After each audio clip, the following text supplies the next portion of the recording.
dy çështje.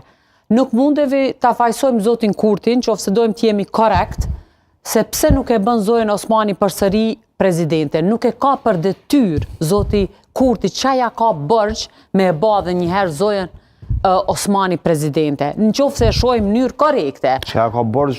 Për çka ajo mund të thotë ky uragani fitores madhe 50% ka ardhur kur ajo i ka pri listës. Jo, në zgjedhjet e kaluara. Na zgjedhjet e kaluara të gjithë kemi thënë. Jo këtu po e kuptoj, 2021-ën.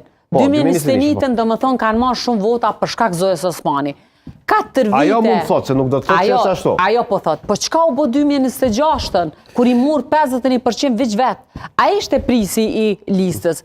Unë e kam kritikuar shumë shpesh, edhe në këtë studio, shumë shpesh zotin Kurti për gjëra të cilat kam menduar që nuk janë korrekt, po mundohem çdo herë me bëj një analizë pa u ndiku prej anës apo tjetrës palë, për arsye se tash janë bërë dy fronte shumë të forta, të cilët po ja japin për shembull zotit Kurti fajin, jo është dashur me bën. Nëse flasim për Zojen Osmani se personalitet, një grua shumë e përgatitur, në mesin e tjerave dhe shumë luftarake, që po m'pëlqen, që po lufton, por jo edhe deri në oportunizëm kaq të madh, që patjetër me qenë kryetare e vendit. Unë mendoj që zoti Kurti e ka bën një herë Zojen Osmani. Është dashur edhe ajo me u njeh si falënderim, po sa duket te na harrohen edhe të mirat shumë shpejt, e të këqijat mohen mend më gjatë. Kështu që zoti Kurti nuk e ka bë për arsye se ka një lloj konkurrence me Zojen Osmani.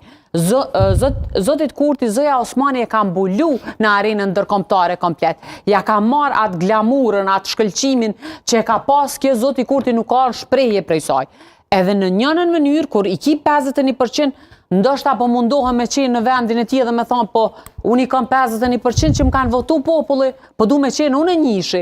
E kjo konkurrencë